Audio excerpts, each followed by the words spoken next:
Berfirmanlah Tuhan, sebab kami siap mendengar. Demi Kristus yang hidup, kami telah berdoa dan mengucapkan syukur. Amin.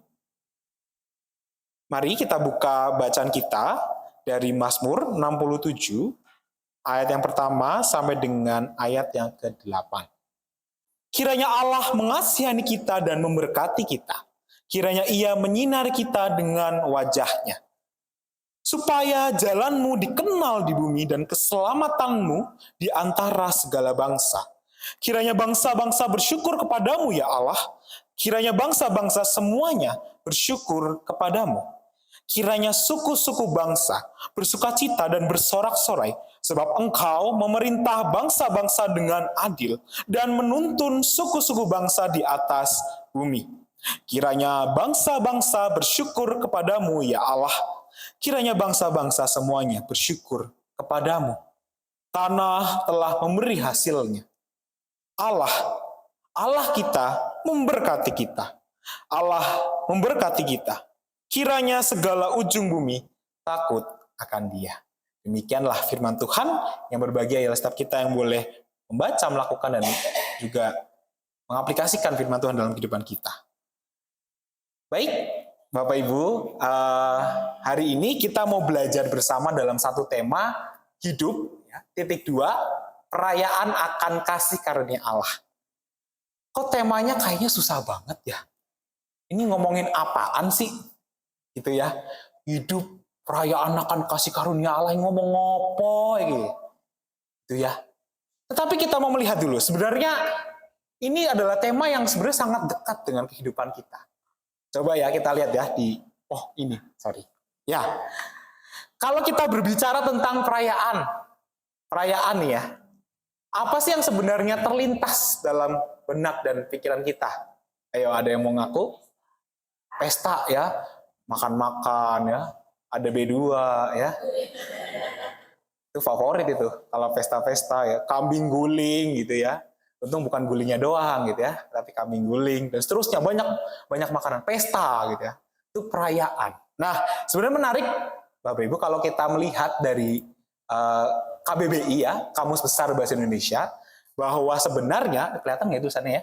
Kelihatan ya, semoga ya. Oke, bahwa menurut KBBI Bapak Ibu, bahwa perayaan itu adalah ketika kita gitu ya, memperingati sesuatu. Nah, kalau dari kata dasarnya sendiri atau kata raya, kita bisa melihat bagaimana sebenarnya ini untuk menunjukkan sesuatu yang agung, sesuatu yang besar, sehingga diperingati. Nah, makanya kata merayakan gitu ya, adalah artinya itu kita memperingati sesuatu, kita mengingat sesuatu, kita merayakan, kita sedang menghormati sesuatu. Itu perayaan, merayakan. Nah, makanya perayaan itu sebuah momen di mana kita itu sedang merayakan sesuatu hal tertentu. Nah, contohnya ini salah satu yang saya dapatkan selama di Jakarta ya. Ini ada satu ini. Nah, ada yang pernah ke sini? Pekan Raya Jakarta. Tuh, pernah ya? Saya sih belum sih. Ya, semoga ntar diajak ya. Tapi kayaknya udah selesai ya, Pekan Raya Jakarta. Nah, kita pikir-pikir nih, Pekan Raya Jakarta. Itu kenapa sih kok bisa ada Pekan Raya Jakarta? Itu untuk biasanya memperingati apa Bapak Ibu? Ulang tahun Jakarta. Makanya ada Pekan Raya Jakarta. Ya. Jadi perayaan itu adalah sesuatu ketika kita sedang memperingati, kita sedang mengingat sesuatu, kita sedang merayakan sesuatu. Contohnya Pekan Raya Jakarta. Atau contoh yang lebih simpel deh. Ya, ini contoh yang paling gampang deh. Ini kira-kira gambar apa Bapak Ibu? Nikah ya, bukan orang main air ya. Jangan salah tangkap nanti dikira orang main air ini. Bukan ya. Ini adalah contoh dari merayakan, perayaan pernikahan. Kok bisa sih orang pernikahan dirayakan? Kira-kira kenapa? Ada yang tahu kenapa pernikahan itu perlu dirayakan? Sekali seumur hidup ya. Oke, terus momentum yang apa Bu? Sakral gitu ya. Yang spesial pakai telur 2 gitu ya. Oh 5 telurnya ya. Momen yang spesial, momen yang sakral. Artinya menandakan ada sesuatu yang sedang ingin dirayakan. Nah, ini contoh. Jadi kalau kita berbicara tentang yang namanya perayaan, Bapak Ibu, ini kita berbicara tentang sesuatu yang sedang kita rayakan. Makanya kalau kita mau melihat, sebenarnya ada beberapa unsur di dalam sebuah perayaan. Ya, ayo, ada yang bisa nebak gak? Kira-kira pertama apa? Nah, pertama adalah unsurnya memperingati. Ya, contohnya tadi pernikahan gitu ya. Kita memperingati bahwa hari ini kita sedang melakukan ya gitu ya, jalani adanya pernikahan atau ulang tahun. Nah, perayaan ulang tahun, contohnya tadi PRJ ya, perayaan ulang tahun Jakarta atau perayaan ulang tahun kita sendiri deh gitu ya. Kita kan sedang merayakan hari ulang tahun kita. Jadi memperingati hari ulang tahun kita. Itu perayaan, unsur yang pertama. Unsur yang kedua adalah merasakan. Kalau lagi dalam perayaan, perasaannya gimana sih? Gembira, happy, seneng gitu ya. Wah, pokoknya kalau lagi nikahan, bawaannya tuh seneng. Kenapa? Karena mau makan. Makan apa? Udah ketawa dulu, makan enak ya. Nah, makan enak gitu ya. Ataupun kalau kita lagi datang gitu ke sebuah acara festival perayaan adat gitu ya, entah apapun budaya dan suku kita gitu ya, itu kan ada beberapa hal-hal yang biasa kita lakukan sebagai bentuk sukacita. Jadi ada perasaan juga di sana. Dalam sebuah bukan hanya memperingati, tapi kita juga merasa. Ada perasaan yang kita bawa. Lalu yang terakhir adalah bahwa membagikan. Sekarang saya tanya deh, emang ada orang bikin pesta buat dirinya sendiri? Pesta pernikahan, ya. Undangan diberikan untuk diri sendiri. Ada nggak? Belum ya, belum pernah menemui ya. Ya saya juga belum sih ya. Jadi jangan tanya saya gitu. Karena setahu saya, kalau kita sedang merayakan sesuatu, itu kita juga membagikannya kepada orang lain. Artinya dilakukan secara bersama-sama. Makanya Pekan Raya Jakarta dibuka untuk semua orang, ya, termasuk yang bukan orang Jakarta juga boleh datang gitu ya. Asalkan bayar parkir gitu ya. Artinya adalah bahwa di dalam sebuah perayaan kita tidak sedang melakukannya seorang diri.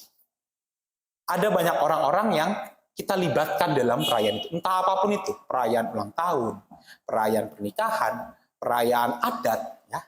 Itu kita lakukan secara bersama-sama. Jadi unsur-unsur di dalam sebuah perayaan itu adalah memperingati, merasakan, dan membagikan. Nah, pertanyaannya sekarang, kok bisa sih perayaan itu dimaknai sebagai kehidupan itu dimaknai sebagai sebuah perayaan. Apa sing dirayake? Apanya yang dirayakan dari sebuah kehidupan? Kenapa kita merayakan hidup ini? Ada yang tahu? Wah, kalau udah tahu sih selesai khotbahnya ya. Makanya kita belajar. Bagaimana bisa caranya kita merayakan kehidupan ini? Apanya yang mau dirayakan? Belawong nyatanya ya. Kalau perayaan tadi kita bicara tentang senang, bahagia gitu. Lawong hidupnya aja kayak gini aja gitu ya. Kadang menderita, kadang susah. Apanya yang mau dirayakan? Susahnya. Bagaimana caranya kita bisa merayakan sebuah kehidupan? Kalau kehidupan kita kok kayaknya gini-gini aja. Maka kalau kita berkaca pada bacaan kita dalam Mazmur, Bapak Ibu, kita buka lagi ya bacaan kita ya. Dari Mazmur 67 ayat 1 sampai dengan ke-8 itu potong kayaknya. Oke. Bahwa kita mau belajar dari penulis Mazmur ini. Nah, sedikit penjelasan singkat Bapak Ibu ya. Bahwa Mazmur ini adalah Mazmur yang tidak dituliskan siapa nama penulisnya. Nah, ini menjadi menarik. Kalau di diskusi teologi gitu ya, ini menjadi menarik. Ini siapa yang nulis nih? Karena kalau kita taunya Mazmur Daud lah ya. Yang nulis Mazmur siapa? Daud, gitu taunya ya. Padahal di Mazmur kan ada Asyaf, ada Bani Korah, ya. Dan ada beberapa penulis lainnya, gitu ya. Tetapi di dalam teks kita, ini menjadi menarik. Kalau kita berkaca pada sebuah pemahaman-pemahaman tertentu gitu ya, bahwa ini siapa yang nulis gitu loh. Kalau nggak tahu siapa yang nulis, biasanya kita kebingungan untuk menentukan ini tuh arahnya kemana, gayanya siapa dan seterusnya. ya. Tetapi bagi saya secara pribadi gitu ya, kalau kita mau menelaah teks ini gitu ya, yang menjadi permasalahan utamanya adalah bukan kepada siapa yang nulis, tetapi pada makna dan inti dari apa yang mau disampaikan. Bahwa mau sebagaimanapun siapapun yang menuliskan Mazmur ini, gitu ya, tapi yang terpenting adalah bagaimana kita memahami dan memaknainya dalam kehidupan. Nah, menariknya Bapak Ibu, di dalam Mazmur ini kita bisa menemukan kata, ayo, ada yang tahu apa yang menarik dari Mazmur ini? Yang unik. Biasanya kan Mazmur tuh kayak gini, tapi kayaknya teks ini kok begini gitu ya bunyinya ya. Ada yang tahu? Ada yang bisa nebak? Oh, kiranya mah ada. Kalau kiranya mah ada. Ayo tebak-tebak berhadiah ini. Yang menarik, yang unik dari teks ini. Tadi ya kita bandingkan, coba kita bandingkan dengan tadi Mazmur litaninya. Mazmur litaninya kan tadi dari Mazmur 17 ya. Coba kita lihat. Dari ayat 1 deh. Kita baca ya, Mazmur 17 ayat 1. Dari yang tadi kita baca aja. Kita bandingkan dengan Mazmur 67. Doa Daud ya, dengarkanlah Tuhan perkara yang benar, perhatikanlah seruanku. Yang dipakai adalah kata ku. Sedangkan kita balik lagi ke Mazmur 67, yang digunakan apa? Kata kita. Loh, kita nih siapa gitu ya? Kita dalam teks ini itu siapa? Kita dalam teks ini tuh menggambarkan tentang bahwa sebenarnya ini kan sedang menggambarkan ya, teks itu sedang menggambarkan tentang bahwa Allah itu memberikan setiap manusia gitu ya kasih karunia dan manusia membutuhkan itu. Makanya di awal pembuka teks ya di ayat yang pertama itu kita bisa lihat yang dituliskan apa? Kiranya Allah mengasihani kita dan memberkati kita. Nah, selain daripada kata kita, ini menjadi sesuatu yang sangat menarik kalau kita berbicara tentang teks Mazmur ini. Kenapa? Karena di awal langsung pemazmur mengatakan ya, kiranya Allah mengasihani kita dan memberkati kita. Tandanya apa Bapak Ibu? Nah, ini. Tandanya adalah bahwa kasih karunia Allah adalah sumber kehidupan manusia. Maka setiap hal yang kita lakukan perlu diawali dengan kesadaran ini, pemahaman ini. Sekarang saya tanya, adakah Bapak Ibu ya yang hari ini menentukan nasibnya sendiri? Aku hari ini mau makan enak, nah, itu bisa ya, belanja gitu ya, nabung dan segala macam, nyiapin uang bisa. Tapi ada nggak yang bisa menentukan begini? Saya hari ini mau tetap bernafas. Ditentukan nggak sama kita? Yang ngasih siapa? Tuhan. Kita minta nggak? Kita minta nggak? Minta ya, doa pagi kan, Tuhan tolong ya hari ini saya mau beraktivitas, berkati, serai gitu terus ya, dan seterusnya. Nafas. Ini kadang-kadang kita nggak sadarin deh, ya. Sebegitu pentingnya kehidupan kita ya, kalau kita masih dikasih umur tuh nggak ada yang tahu, Bapak Ibu. Saya punya pengalaman ya, om saya itu sempat mengalami kecelakaan. Tapi menariknya setelah kecelakaan itu habis tabrakan dan lumayan parah ya, dia bisa jalan sendiri ke rumah sakit. Jadi kami berpikir keluarga, wah nggak apa-apa nih si om gitu ya. Cuma tahu, waduh kecelakaan kan awalnya panik tuh. Aduh kecelakaan, seterusnya gimana, siapa yang ngerawat, siapa yang bawa ke rumah sakit, panik. Tapi setelah tahu om sudah di rumah sakit dan dia bawa motor sendiri rumah sakit setelah kecelakaan, kami merasa mungkin sedikit tenang gitu ya. Oh berarti kayaknya nggak apa-apa. Tapi setelah masuk ke ruang perawatan, ya, tiba-tiba nggak sadarkan diri. Wow, udah panik nih. Ini kenapa? Tapi dalam beberapa jam awal-awal itu ya, om saya masih sempat ngigo, ngomong gitu ya. Ini pengen ini segala macam, nggak pengen disuntik, nggak pengen dioperasi segala macam gitu ya. Masih sempat ngomong gitu ya. Sampai akhirnya di sore harinya nggak sadarkan diri sama sekali dan kondisinya itu drop, Makanya dan hasil analisa dokter adalah bahwa dia kena benturan di daerah kepala. Jadi ada pendarahan di daerah kepala dan itu harus segera dioperasi. Dibawalah untuk operasi, ya. Singkat cerita, dioperasi membaik, mulai stabil naik, ya. Keluarga nih udah rencana, ayo kita ke sana semuanya, kita ngunjungin, kita mungkin menghibur keluarganya juga gitu ya, sebagai sesama saudara. Mau ke sana, udah planning nih. Nggak taunya masih begitu baru kita selesai mau jalan-jalan, begitu selesai kita persiapan ya mau jalan ke rumah sakitnya, karena kebetulan operasi di luar kota, karena di kota saya kota kecil ya, nggak ada rumah sakit yang memadai. Baru kita mau yuk berangkat, ditelepon om udah nggak ada. Saya bukan mau cerita saya sedih deh, enggak, bukan ke situnya, tapi saya mau mengatakan umur manusia itu nggak ada yang tahu.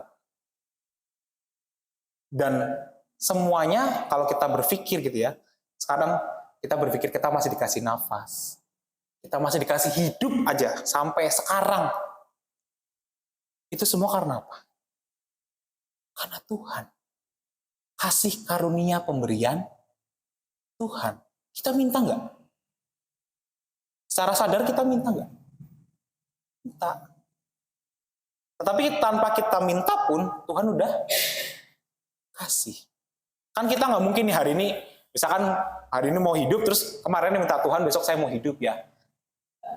Doa malamnya kayak gitu kan nggak ada. Tapi Tuhan masih kasih kehidupan nggak buat kita? Artinya apa? Itu adalah pemberian Tuhan. Segala sesuatu yang kita miliki dalam hidup ini adalah pemberian Tuhan. Termasuk kalau kita dikasih keluarga ya, anak, cucu, tetangga bahkan mungkin ya, tetangga yang mungkin walaupun rewelnya setengah mati gitu ya, recetnya setengah mati, bawelnya setengah mati, kita harus hati-hati loh. Itu mungkin bentuk pemberian Tuhan untuk kita berlatih sabar. Jangan ikutan recet, tadi marem, gelut ya, ribut. Tapi kita perlu melihat loh, bahwa segala sesuatu yang kita miliki dalam kehidupan ini itu dikasih oleh Tuhan. Makanya kasih karunia Allah adalah sumber kehidupan manusia. Tanpa Allah memberikan, kita nggak ada. Termasuknya nih gambar yang ada tertera di layar, gambar apa nih Bapak Ibu? Saya lihat. Gambar siapa nih? Saya kira udah lupa ya. Udah lupa gambar siapa ya? Kita belum lupa. Tuhan Yesus yang disalib, memberikan nyawanya untuk keselamatan kita. Allah minta ganti nggak ke kita? Lu udah gue selamatin, bayar sini. Minta nggak Allah? Enggak. Dikasih oleh Allah. Makanya ya, sesuatu yang menarik dari iman kita itu bukanlah kita berbuat baik untuk kita selamatkan, kebalik. Kita diselamatkan dulu, udah diselamatkan nih, baru kita berbuat baik. Sebagai apa? Ungkapan syukur. Jangan dibalik. Kalau dibalik, jadi agama yang lain ya. Itulah keunikan kekristenan. Relasi kita dengan Allah bukan lagi pertimbangan oleh karena salah atau benar, tetapi karena cinta kita kepada Allah. Allah mencintai kita, kita juga mencintai Allah. Makanya kita harus tahu bahwa setiap hari kita tuh mengalami experiencing God's love, mengalami cinta Allah, termasuk kalau dikasih kesehatan. Itu karena Allah cinta sama kita. Kalaupun gitu ya, ternyata suatu hari nanti gitu ya, kita berpisah dengan orang-orang yang kita kasih, atau kita kembali ke rumah Bapa di sorga, itu juga karena Allah sayang. Allah sayang, makanya Allah mau ada bersama-sama dengan kita di sorga. Semuanya karena cinta Allah bagi kita. Makanya kita pun juga perlu untuk cinta sama Tuhan. ya, dan menyadari bahwa tanpa kasih karunia Tuhan kita tuh nggak ada. Itu yang pertama. Lalu berikutnya ya, kalau kita melihat dari teks kita, Bapak Ibu ya, bahwa kalau tadi ya kita berbicara bahwa kita hidup hanya oleh kasih karunia Tuhan, maka kehidupan itu sebuah perayaan. Loh kenapa? Karena kita udah dikasih pemberian oleh Allah, diberikan kasih karunia, makanya kita bersuka cita. Kalau bersuka cita kita ngapain? Dirayakan. Ya. Jadi jangan kalau berpikir, aduh hidupku kok kayak gini banget Tuhan ya, terus bingung, merayakan kehidupan tuh caranya gimana? Caranya adalah dengan kita bersyukur, Bapak Ibu. Kita tahu nih ya, kita udah dikasih kesehatan, kita dikasih kehidupan oleh Tuhan. Segala sesuatu yang kita miliki di dunia itu dikasih sama Tuhan. Dan kita harus bersyukur dan bersukacita atas hal-hal itu. Ya. Jadi walaupun mungkin susah sih kalau hidupnya lagi susah gitu ya, hidupnya melarat segala macam, bersyukur tuh apanya yang disyukurin gitu ya. Ya jangan-jangan kita bukan mensyukuri tapi mensyukurin ya. Itu dua hal yang beda. Disyukuri dan disyukurin itu hal yang beda loh. Ada N-nya itu udah beda. Nah terkadang kita tuh mensyukurin hidup. Allah hidup gue begini banget. Tuhan tuh kayaknya kagak sayang dah sama gue. Dan seterusnya. Jadi ada kalau kita tidak menyadari bahwa sebenarnya kita dikasih hidup pun kita harus bersyukur sama Tuhan. Kita tidak akan pernah yang namanya merayakan kehidupan. Sekalipun mungkin kita punya berbagai pergumulan. Makanya kalau kita punya pergumulan, kita ngapain?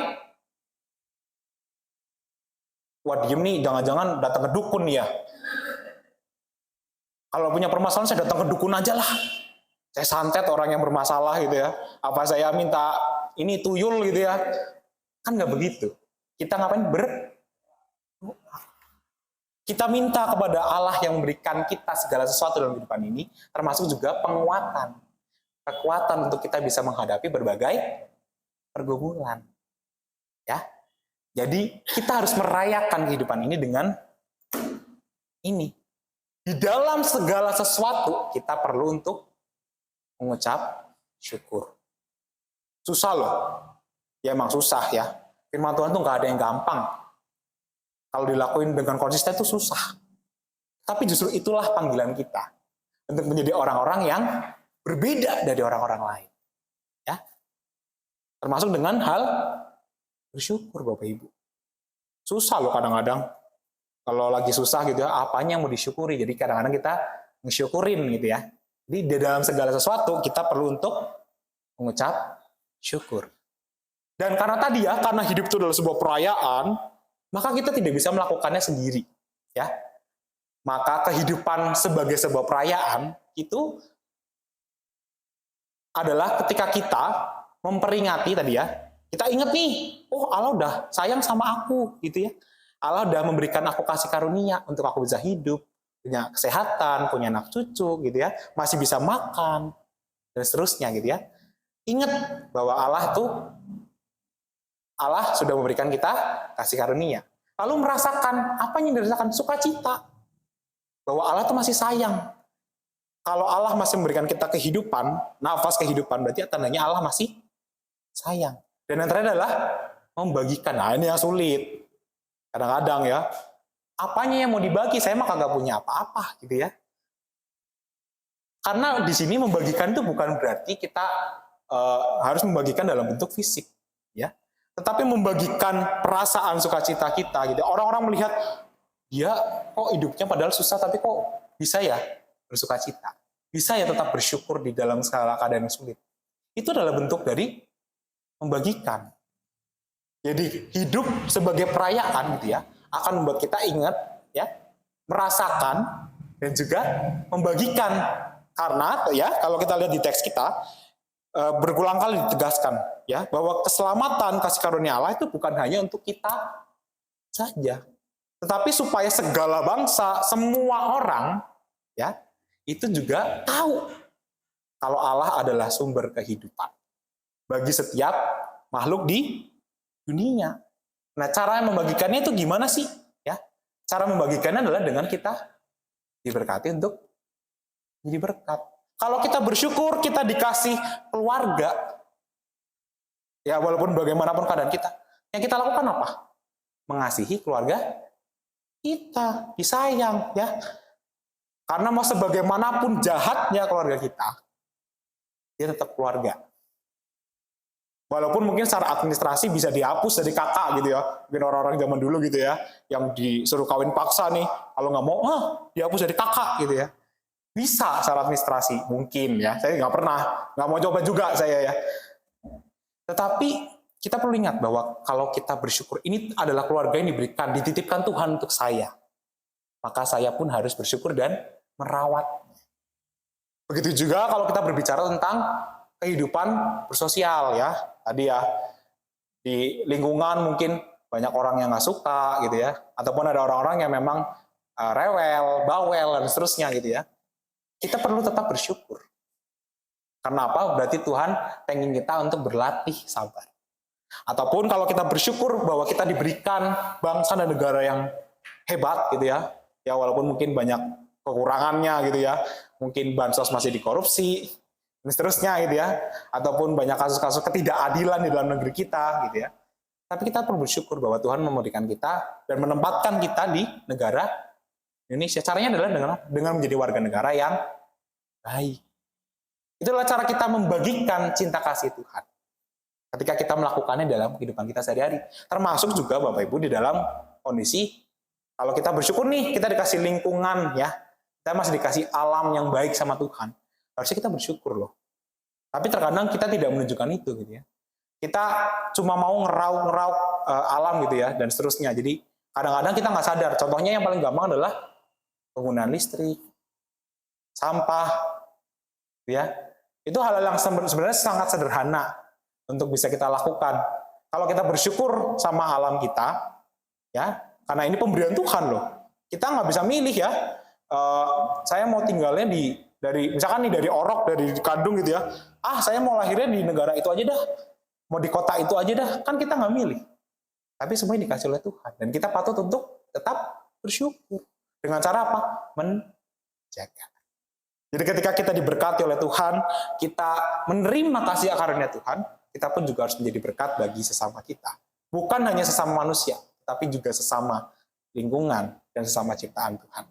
Dan kiranya Bapak Ibu, pada hari ini kita belajar bersama untuk senantiasa merayakan kehidupan kita yang sudah dipenuhi oleh kasih karunia Allah. Tuhan memberkati kita. Amin. Saat teduh sejenak bagi kita.